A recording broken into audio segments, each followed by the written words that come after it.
Well, economists and academics are already touting a number of emerging market leaders as IMF candidates. Well, they include Turkey's former economic affairs minister, finance ministers from Singapore and South Africa, and a Chinese central bank deputy governor. Well, if the IMF opts for another European, the French finance minister Francine Lacqua is a potential successor.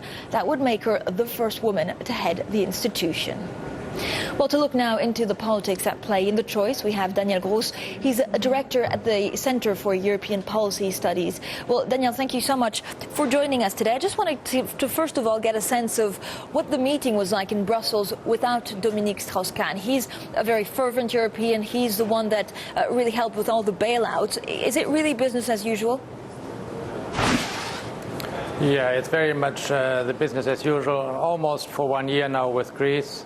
Always doubts that Greece will in the end make it. We need a new program right now. That was already decided a couple of weeks ago at this semi-secret meeting of European finance ministers. So his absence really didn't make a big difference this time. Now, what made a difference is that for the first time they floated the idea, these finance ministers, of this possible reprofiling. Now, Daniel, tell me exactly how you interpret this word, because I never heard it before. And it's, of course, the extension of maturities. But is it just, you know, a way to sugarcoat basically a restructuring? Exactly. I mean, the finance ministers should know by now that any non-payment would be considered a default, and whether you call it reprofiling or something else, that might go down well with the domestic electorate, but not exactly with financial markets. So the hard choice remains really default or not. And that choice really they want to avoid for the time being. And so when they talk about reprofiling, it means that a default is not on the table. They basically are saying, look, Greece, if you don't behave, we'll force you to do something which you don't like and we ourselves don't like. But for the time being, it's a typical game of chicken.